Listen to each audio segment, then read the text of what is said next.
Must-win game for the Texas Longhorns against the Kentucky Wildcats on Saturday. What they need to do to take care of business, the keys to victory to keeping their college football playoff and SEC championship hopes alive.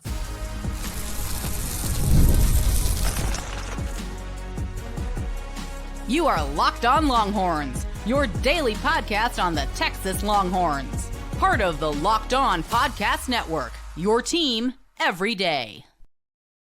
Locked On Longhorns, the show. Jonathan Davis, your host. Today's episode of Locked On Longhorns brought to you by FanDuel. Get into the action with FanDuel. New customers can place a $5 bet, and you'll get started with $150 in bonus bets if you win your first $5 bet. So visit FanDuel.com to get started. On today's episode of Locked On Longhorns, once again, the keys to beating Kentucky, and maybe just the keys to being a dominant football team moving forward as we get to some of the most important games on the schedule, and then hopefully the SEC championship and the college football playoffs. They're pretty broad, but once again, the keys to beating Kentucky. In the second segment, Sark gets a little sassy with the Texas fan base, gets a little sassy with the media, right? I don't have a problem with him getting sassy. Sometimes you have to creatively tell people to shut the hell up, but I did have a problem with his quote, right? I thought his quote was a little tone deaf. We talk about that in the second segment. And then in the last segment, Texas basketball is rolling. The men got a huge win against Syracuse on Thursday night, and the women are 4-0, blowing out another opponent in Tarleton on Wednesday at the Moody Center. All of that and more on today's episode of Locked On Longhorns, part of the Locked On Podcast Network, your team every day. I'm recording this on a Friday. Most of you will see this on a Friday, so happy Friday. We've made it through another week. For most people, they still got about 8 more hours, but, like I said, we've made it through another week, and I hope everybody has a safe and fun, relaxing weekend. Getting ready for Thanksgiving next week if you celebrate Thanksgiving, so I hope everybody has a great break. If this is the last time I, talk to you before then, I hope everybody eats some good food, hangs around family, friends, or even if you're by yourself. Whatever you plan to do for the break, I hope it's good to you. So a good couple of weeks, coming up for us, and then hopefully a good couple of weeks coming up for the Texas Longhorns, right? 2 must-win games against the Kentucky Wildcats and the Texas A&M Aggies to keep all of our goals in place, right? We still control our own destiny for the SEC championship. We control our own destiny for the college football playoffs, but you got to go out there and take care of business against Kentucky, and then go out there and take care of business against Texas A&M. But one foot in front of the other, we're talking about the Kentucky Wildcats, right? And they have not been great this year. Texas is a 20 or 20 and a half point favorite. But, we say it all the time, any given Saturday, it is the SEC. This Kentucky team did play Georgia to within 1 point. This Kentucky team did beat Ole Miss, right? 2 bona fide college football playoff contenders at the moment. So Texas has to make sure that they don't end up in a dogfight with this Kentucky team who has shown the ability to do it twice this season, winning one of those games. So the keys for Texas to beat Kentucky on Saturday, I think the first is we have to get back to featuring Jaden Blue, right? I think when you look at Trey Wisner, he's been better than expected, but we didn't expect him to play, right? So, of course, he's been better than expected. I think he's been good this year, right? But you have, I think, the 61st best rushing offense in the country. So we need more. I think we need more juice. And I think for Texas to reach their ceiling this year, for Texas to be a championship level team, you have to be explosive at the skill positions, and you have to be explosive at the running back position. Now, Trey Wisner has made some explosive plays, but I believe a lot of that has been due to his patience, right? He's really good at setting up his blocks, and we've done a really good job of blocking with the offensive line and the wide receivers downfield. But I don't see a lot of Trey Wisner creating, right? I think that's where Jaden Blue is at his best. He can just create those big plays and create those explosive plays, whether it's down the field in the receiving game, whether you get it out to him quickly in the receiving game and he can make something happen, or just running the ball, right? He is a home run hitter. He is a player that can hit his head on the goalpost at any moment, right? And so I think that moving forward, we need to feature Jaden Blue because this is an offense, especially a running game, that is lacking the explosive plays right now. And I think for Texas to be at their best, Jaden Blue has to be one of the best skill position players, one of the best running backs in the country. And when you look at it the last 2 weeks, he's really starting to heat up, right?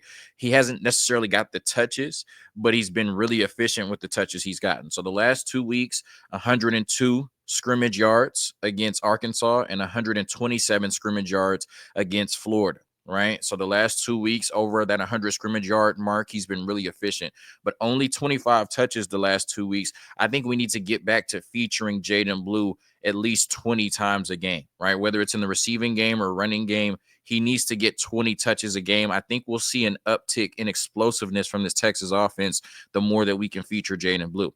And when you look at it with Trey Wisner, like I said, he has made a lot of plays and he's been better than expected. He certainly helped Texas steady the ship after losing Christian Clark and Cedric Baxter. But Trey Wisner has 5 games this year, right? We've only played 10. He has 5 games this year with less than 4 yards per carry, right? So in half of the games he's played, he has less than 4 yards per carry, just not giving you enough at the running back position. And Jaden Blue, I think, can give you more and take this offense to a next level if we feature him at a higher level. Now, of course, the big question mark, the big issue with Jaden Blue is the fumbles. He had 2 against Mississippi State, and then since then, Trey Wisner has kind of taken his job. He had another fumble against Arkansas, which could have been very critical, but the ball rolled out of bounds. So he has to hold on to the ball. But if he can take care of that, I think that we need to feature Jaden Blue because that is our best chance to be an explosive elite offense moving forward is Jaden Blue getting 20-plus touches a game. Second thing is I think we need to continue to push the ball down the field with Quinn, right? And I'm a process over results guy. If you continue the process the right way, eventually the results will come. And I think we saw that the last couple of weeks because the last 2 weeks we've seen completely different results, but we've seen the same process from Quinn Ewers. Last 2 weeks, the average depth of target, 9.3 against Florida, 9.4 against Arkansas. Remember, prior to the last 2 games, his highest average depth of target in any game this year was 6.3 against Colorado State. So we've seen him the last 2 weeks aggressive, pushing the ball down the field, changing his mindset, getting out of that safety blanket, getting out of that, just immediate thought to check the ball down or throw the ball to Gunnar Helm. He's been pushing the ball down the field to his wide receivers the last 2 weeks, 9.3 and 9.4 average depth of target. Now, what is interesting is, like I said, process over results. We've seen 2 completely different sets of results the last 2 weeks, right? Against Florida, 333 yards, 9 passing plays of over 20-plus yards. So 9 explosive plays in the passing game. Against Arkansas, he took a step back. 176 passing yards, only 3 20-plus passing yard plays or 3 explosive plays in the passing game.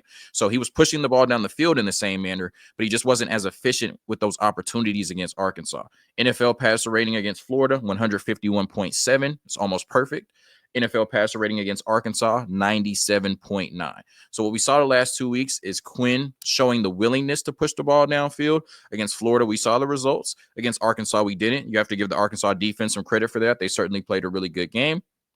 But I want to see Quinn continue to follow that process and continue to push the ball down the field against Kentucky, and those results will come, right? I think he'll be able to hit on those opportunities against Kentucky, hopefully against Texas A&M, and then when we get into some of the bigger games on the schedule in the SEC championship and the playoffs. So you're not going to get the results every week, but if you continue the process, the results will come. I want to see Quinn continue to push the ball down the field because that is when this offense is at its best. And hopefully we can see maybe a Florida-type performance against Kentucky, albeit against a better defense. The third key is I think Alfred Collins needs to continue his his dominance, right, on defense. When you look at it, he's just been a man amongst boys the last 4 weeks. And I talked about it, I believe, on the Monday show, that this is the consistency we've been begging Alfred Collins for since 2020. We've seen it in flashes. We knew that he could be this type of player, right? But it was always the consistency. It's, one game Alfred Collins does this, and then the next 3 or 4, he completely disappears. And we talked all year, we talked all offseason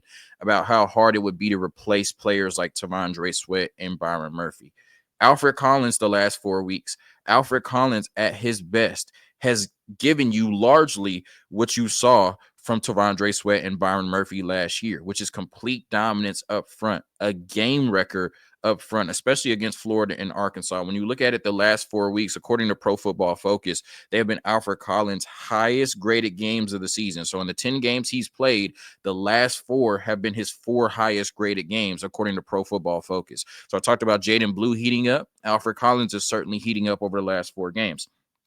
Arkansas was his highest graded game of the season, 91.3. Vandy, 84.2. Florida, 79.1. And then Georgia, 78.3. When you look at Alfred Collins over the last 4 weeks, a man, right? A grown man, all right? 15 tackles, 10 pressures, 1 sack, 3 batted balls, and a forced fumble. So, you could talk about Jahdae Barron, Anthony Hill. Alfred Collins, to me, unquestionably, over the last month has been the best player on this defense. He has been one of the best football players, not defensive tackles, not defensive players, one of the best football players in the country over the last month. And I think Texas being able to reach their goals, Texas being able to be a bona fide championship contender, that is only going to happen if Alfred Collins continues this dominant level of play up front at the defensive tackle position. We've gotten good play from our edges. We've gotten good play from our linebackers. Our secondary has been elite. If Alfred Collins can give you this dominant performance week in and week out up front in the middle of this defense, then Texas is going to be hell to deal with for whoever they play. I love what Alfred Collins has done over the last month. My last 2 keys is about getting some of our wide receivers more involved. We talk so much about how the talent on this team is more than we had last year. The depth on this team is more than what we had last year in some areas, but I do think we are largely overstating or maybe underrating what we had last year. Like, you had 3 bona fide National Football League wide receivers in Jordan Whittington, Adonai Mitchell, and Xavier Worthy. So even though you have more wide receivers you can go to at this point, that doesn't mean you have a better wide receiver room than what you had last year, because your third best wide receiver was Jordan Whittington, right? And I'm not sure we have I'm not going to say that, but look, you know what I mean? I'm not sure that we've gotten the production or we have the talent in the room that we had last season, right? But we also have to feature our wide receivers more to see. When you look at it, I think we need to get Matthew Golden more involved. 8 touchdown receptions on 29 catches this year.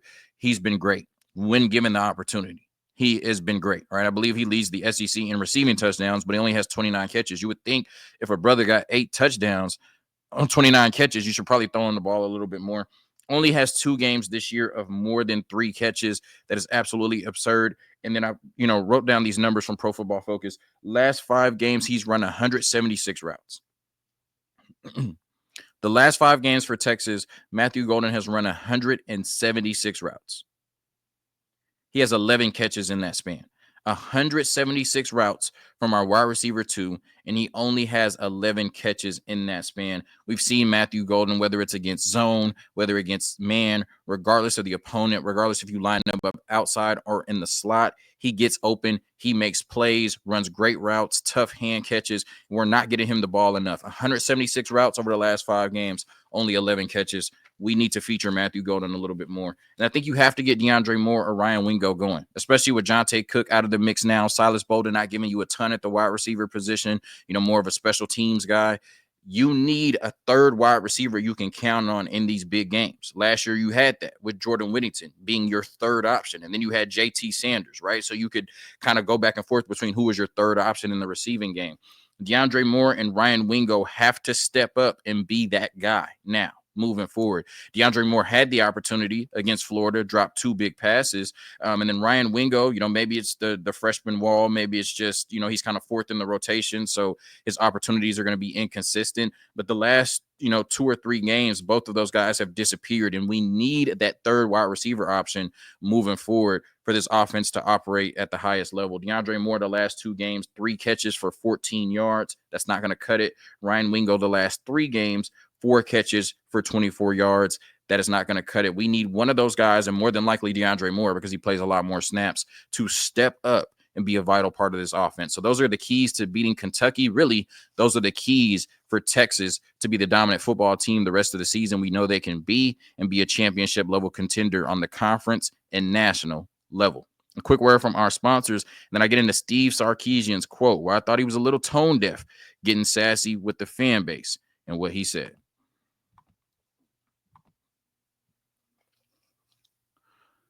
All right, today's episode of Locked On Longhorns brought to you by Omaha Steaks. Nothing delivers comfort and joy quite like the unrivaled quality and taste of Omaha Steaks. This year, skip the holiday hustle and bustle and save 50% off gourmet gifts site-wide at omahasteaks.com. Plus, get a $30 reward card when you shop early and score an extra $30 off with promo code COLLEGE.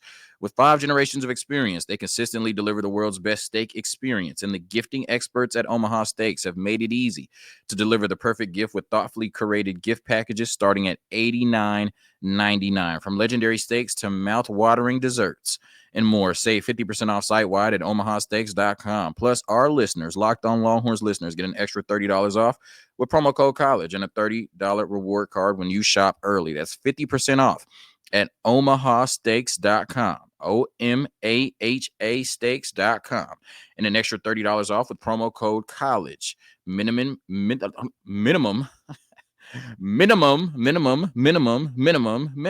purchase may apply. It's Friday, y'all. Give me some grace. So Sark was speaking to the media, right? And, he had to pop his chest out a little bit. I get it, right? You're the head coach of the Texas Longhorns, one of the best teams in the country. And social media is just loud now. I say it all the time. It's one of my favorite things to say. Social media is loud. The days of blocking out the noise, tuning out the noise, pretending you didn't hear anything, living in a bubble, those days are over, right? These players grew up in the social media era. They're on social media. These coaches are on social media. You kind of have to be to recruit at the highest level, right? And so you're seeing things, you're hearing things. And even if you're not seeing these things, people are bringing them to you. It's inevitable. Social media is loud. And obviously there's been a lot of noise around this football team regarding Quinn Ewers. There's been a lot of noise around this football team regarding them being 9-1, but potentially being flawed, or the strength of schedule. There's just been a lot of noise around the Texas Longhorns right now. And I believe some of the fan base, maybe a good portion of the fan base, is getting a little restless, right? The fan base may have some anxiety because, we're 9-1, but we're beating Florida and Arkansas, in Colorado State, in the corpse of Oklahoma and Michigan, right? And the one great team we played, we didn't look good against, And so Sark is obviously hearing the noise. He continuously being asked about it at the press conference. And so he got a little sassy, right? He creatively told us to chill out and shut the hell up. And this is what he said. We are 9-1 for the second year in a row. We are competing for a spot in the college football playoff for the second year in a row. Don't forget what the last decade looked like.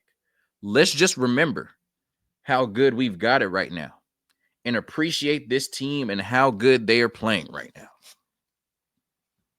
Steve. I love Steve Sarkisian, and usually he does an amazing job when he speaks. He does a really good job. He's really profound when he speaks. You can see why the players really follow him and really want to play for him, and really why he's been able to mold this program into what he has. I do think his comments were a little tone deaf. Now, in a vacuum, he's correct, right? This is a fan base that has dealt with multiple 5-7 seasons over the last decade. This is a fan base that went a decade without seeing this team win a conference championship. This is a fan base that went a decade without seeing Texas be a viable championship contender, which you've now seen the last 2 seasons. Texas is 9-1, which most Texas fans thought they would be at this point when they saw the schedule. Most Texas fans said you would probably slip up to either Georgia or Oklahoma, but you would win every other game on your schedule until this point. Texas is, right now, the best team in the SEC, according to their record, and should be almost a lock to be in the college football playoffs. So Steve Sarkisian is right in the sense that this fan base went through hell for the last decade, and they should be appreciative of being 9-1 in a vacuum. But this isn't Indiana. This is the Texas Longhorns, where the standard is to win a championship every year. I'm sure Indiana fans right now are 10-0. They're playing with house money. Regardless if they get blown out against Ohio State on Saturday, regardless what happens, they can say, well, we won 10 games this year. This was a huge step up for Indiana. This was a success. For the Texas Longhorns and their fan base, a blue blood program, the standard is a championship. So, Steve, you're right in the sense that we're 9-1. We're in the college football playoff conversation.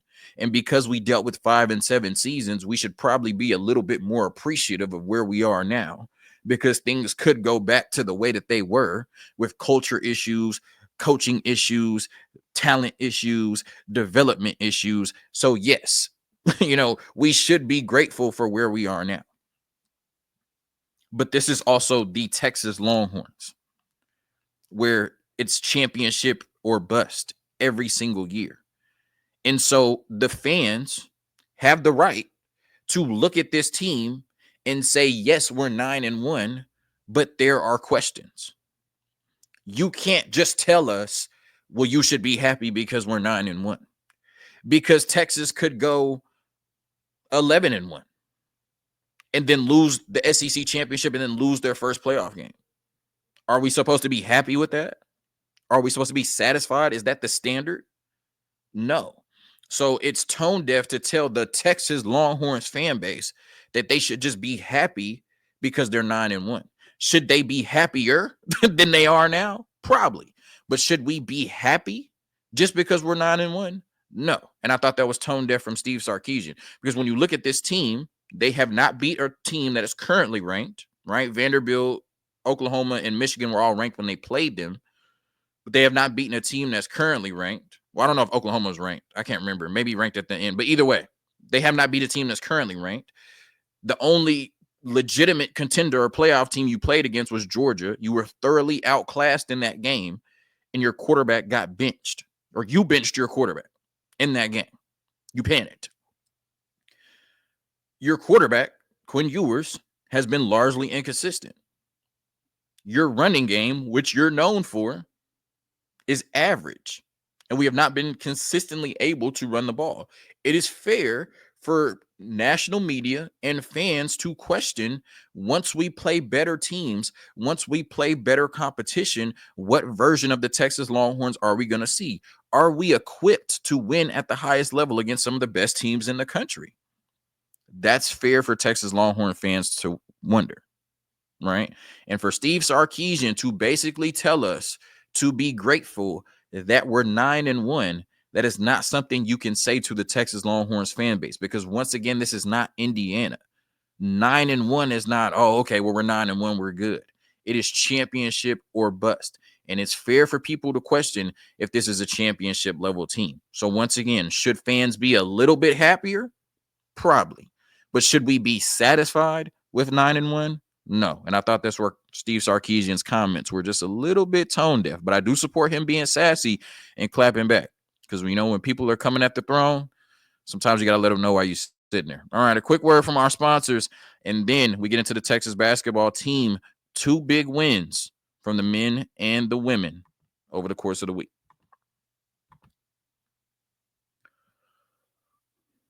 All right, today's episode also brought to you by FanDuel. Get into the NFL action with FanDuel, America's #1 sportsbook. Right now, new customers can bet $5, get $150 in bonus bets if you win. The FanDuel Sportsbook app gives you everything you need to place live bets on the National Football League all in one place. So when you get a hunch in the middle of the game, you can check out the latest stats, view live play-by-play, and so much more on the same page where you place your bets. Just visit FanDuel.com to join today. You'll get started with $150 in bonus bets if you win your first $5 bet. So that's FanDuel.com. Never waste a hunch and make every moment more with FanDuel, an official sportsbook partner of the National Football League. All right, getting out of here, talking about the Texas basketball team. 2 big wins from the men and the women this week. I thought it was a really good opportunity for Texas to see where they were, right? They lost to Ohio State, the men I'm referring to, lost to Ohio State in the first game, and then you played 3 teams you should beat, right? Houston Christian, Mississippi Valley State. I can't remember who the other team was. So, of course, you're going to win those games at home in the Moody Center. But then you go up to Brooklyn to play against Syracuse, right? What is, somewhat of a de facto home game for Syracuse. They had Carmelo Anthony on the sidelines. It was turned, especially when Syracuse started to make a run in the second half. And albeit, Syracuse isn't ranked. These aren't the elite Jim Boeheim Syracuse teams. But I thought it was still against a conference, a power conference team, a really good, matchup for Texas to kind of see where they were. And they beat Syracuse 70-66. Now, I know most fans aren't going to be necessarily happy. Once again, just high standards, in Austin, Texas, at the University of Texas. They led at this point at one point in the game by 16. They had an 11-point lead at halftime, and then it got all the way down to where Syracuse was leading in the final minutes. But Texas found a way to close the game. And that's all you ask for. It's basketball, right? Teams are going to go on runs, especially when you miss a few shots. They make a few shots. They get to the free throw line. You start committing turnovers. Syracuse got right back in the game, even took the lead at the end. But this Texas team did a really good job of closing. I thought Trey Johnson, a grown-up performance from him, right? Went 4 for 18, but had a huge 2 at the end of the game where Texas desperately needed a bucket to take the lead once again by 1 point, and then sealed the game, scoring the last 6 points from Texas at the free throw line. A true freshman with ice in his veins at the free throw line sealed the game, and it's good that you can go to a true freshman down the stretch to do that. Haven't been able to do that since Kevin Durant, right? Arthur Kaluma, 16 points, 10 rebounds, and 4 assists. Did foul out towards the end of the game. Well, it was like the very end. It was only like 10 seconds left. But continuing to, put up dominant performances, just effort plays, being able to get to the bucket, nice post moves, nice mid-range, doing a lot of scoring, rebounding, just passing the ball, being an everything type of player for Rodney Terry and this basketball team. Kendall Weaver. It's like Brock Cunningham, but like actually having a real impact on the game. There's no disrespect to Brock Cunningham, but Kendall Weaver's different, right? 10 points, 9 rebounds, 4 of 6 shooting, just key putbacks, key rebounds, key defensive plays, blocks. I mean, he does a little bit of everything. You can see why you love him. I mean, he just loves playing basketball, loves doing the dirty work. He's just a winning basketball player. I love Kendall Weaver. And then Tremont Mark. When Rodney Terry said that Tremont Mark was out indefinitely, you didn't think he was only going to miss 4 games. I mean, he thought he'd probably miss 14 or 24 games, right? So to come back and play 19 minutes in this game off the bench, give the team 6 points was huge. And I think that when he gets healthy and he's in the starting lineup and, playing 30-plus minutes, you'll see a lot more offensive rhythm from this basketball team. But nonetheless, a huge win. I know they were up 16. I know they, squandered that and were losing at the end, but found a way to win. As basketball teams are going to go on a run, we saw resiliency, toughness, and resolve down the stretch, and that's why Texas is 4-1. And then the women, they beat Tarleton 83-41 on Wednesday. Of course, they should beat Tarleton, but nonetheless, you still got to celebrate what this team is doing. A legitimate championship contender. 4-0 now. Madison Booker, 25 points on 10 of 14 shooting, 2 for 2 from the three-point line. She led the way. So basketball looking really good at the 40 acres right now. Men 4-1, the women 4-0. Thank you for tuning in to another episode of Locked On Longhorns, part of the Locked On Podcast Network, your team every day. Once again, enjoy your weekend. Everybody getting ready for the holidays. And even though I'll talk to you next week, I hope everybody begins or enjoys the beginning of their holiday break as well. Hook 'em. Peace.